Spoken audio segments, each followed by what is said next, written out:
ladies and gentlemen, welcome back, and today I'm excited to be bringing you guys a review of Ninjago Sons of Garmadon, episode 78, Snake Jaguar. Now, this was an amazing episode. It was part filler episode, but it also had a decent amount of information in it, and revealing some new stuff that we haven't seen before. But just before I go ahead and start, I want to clarify there was no review on episode 77 because I was swamped last week, and I did not have time to make a review.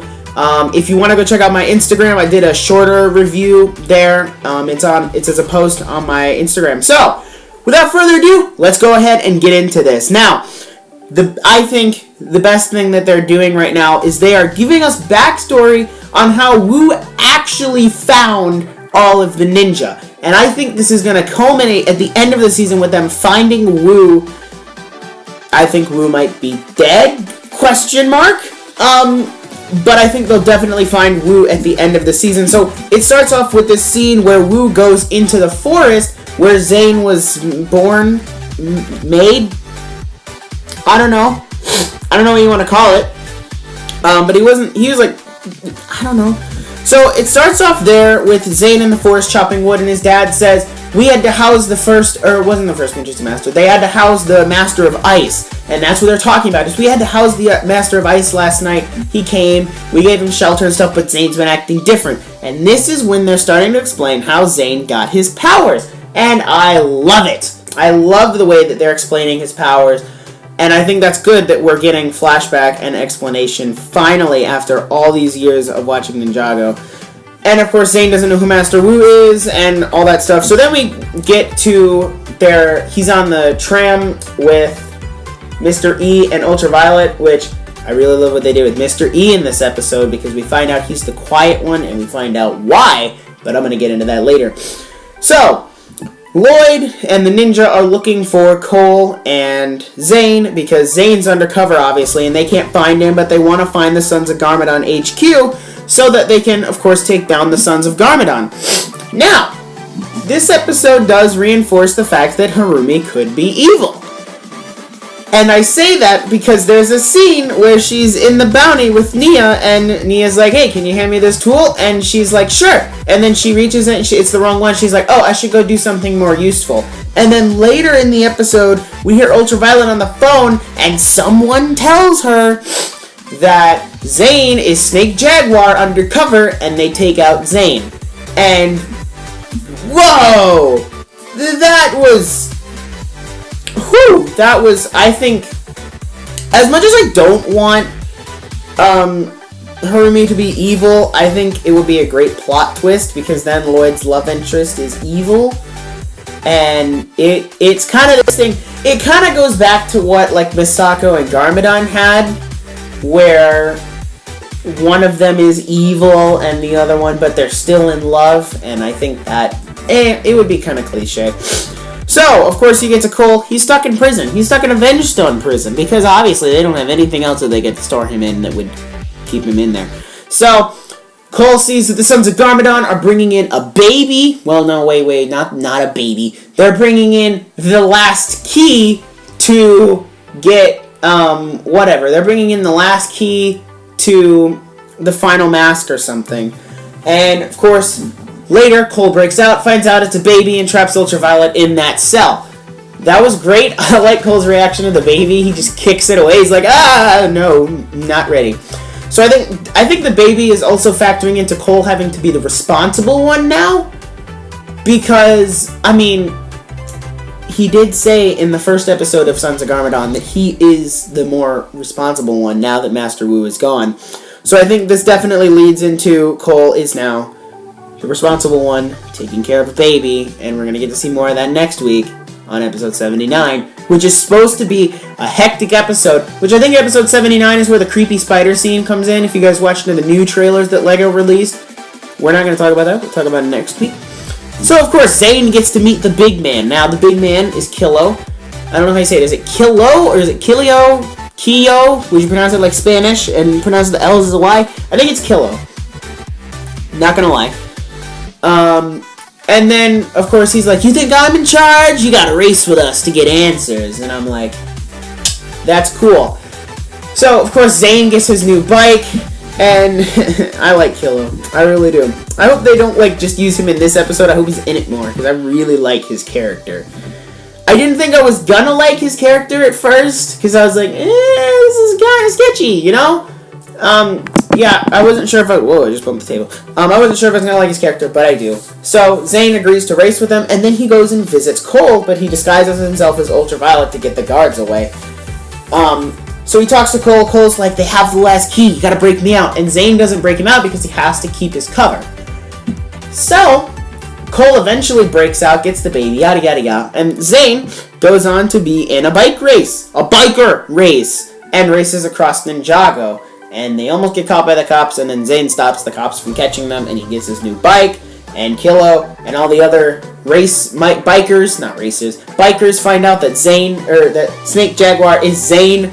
And they take out Zane, and Zane gets... Okay, so I feel like we have to immediately just skip to the end here, because there isn't really that much to talk about in the episode, because most of it was the race, and there's not much to theorize or talk about with the actual race, other than how does the Mask of Deception work, which it gives him telekinesis, but that's not deception! Ugh! I thought they were gonna have, like, the power, like... So, I had this really good theory that I'll probably make another video, but I thought the Mask of Deception worked like it was titled, and it was actually, you know, deception. Like it would deceive you and trick your eyes, when really it just gives them telekinesis, and Kilo was lifting rocks and throwing them back down, and I'm like, that's just the Force. Like, can we call this the Mask of the Force? Like, it's the Mask of the Force now. You have the Mask of Vengeance, the Mask of Hatred, and of course, the last mask, the best mask, the Mask of the Force. So, you get to the end, or close to the end, about 2-3 minutes out. Zane takes out every other biker except Mr. E and Kilo. And Kilo's like, okay, listen, you brought Snake Jaguar back. You have to go fix it so that the quiet one doesn't get mad at you.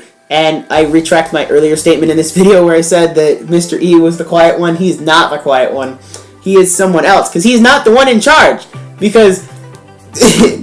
So we can prove that Mr. E is not the quiet one, because Kilo Ultraviolet was like, I want to race, and Kilo was like, no, you gotta stay here, the quiet one wants you here.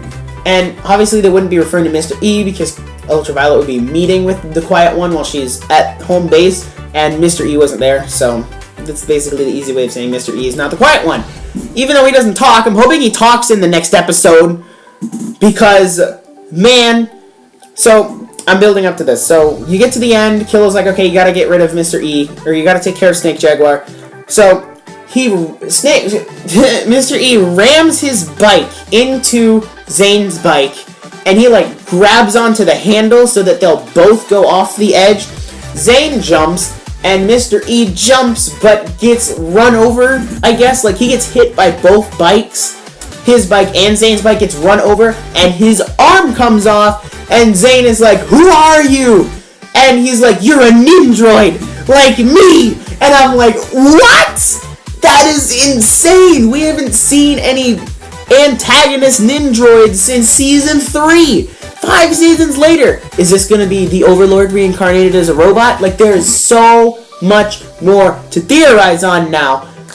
Because, holy snap, that's a lot to theorize off of! Wow!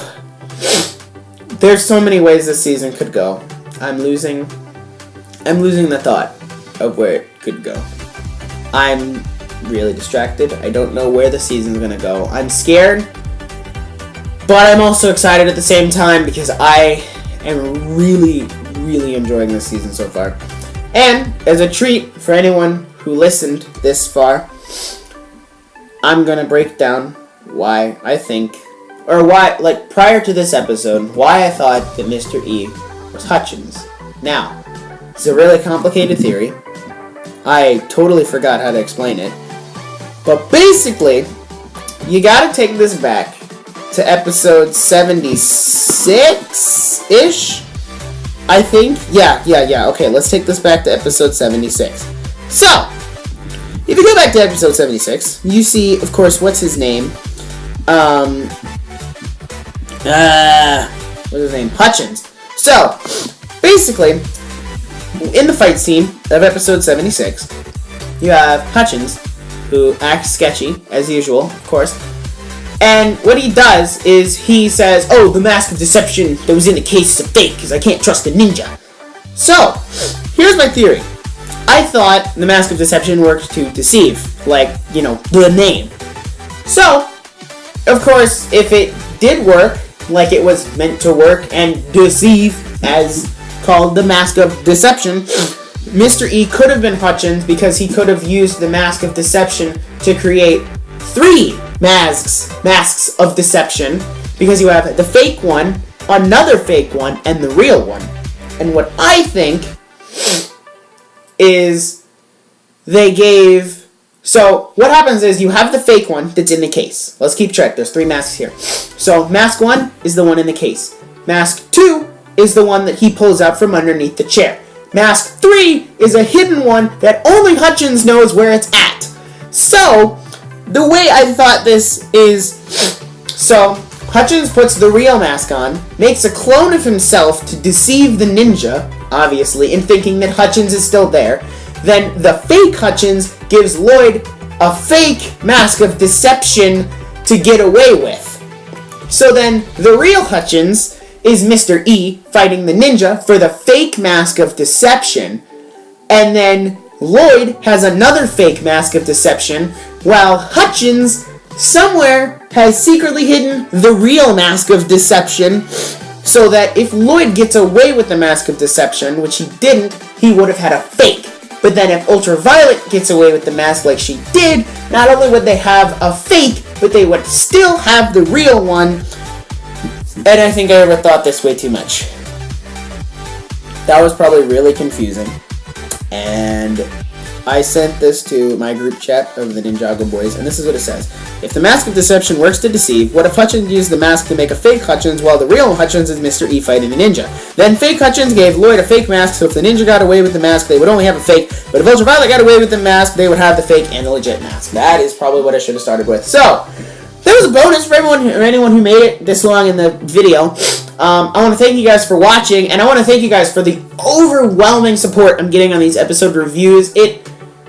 My time is very limited on Friday nights, and I take a lot of time out to make these review videos, especially this one because I have to get the photos synced up properly in iMovie. So I thank you guys for leaving likes and comments and talking about the episode in the comments and the views and everything. And if you're new, thank you for subscribing. I love you. There's definitely something coming at 1,000 subscribers. I got a big thing planned for 1,000. We're almost halfway to 800 already. I did not think we were going to be this far in 2018. So, with all that rambling over, I hope you guys enjoyed this video. Don't forget to like, subscribe. You can also hit that notification bell. That way you're notified every time I upload a brand new review video. And you can also check me out on Instagram, Twitter, and Twitch. If I am unable to review an episode on YouTube for you guys, it will definitely be out on Instagram because I love giving my thoughts on these episodes. Yeah. Thank you guys again so much. And I'll see you guys next week for episode 79. Peace out.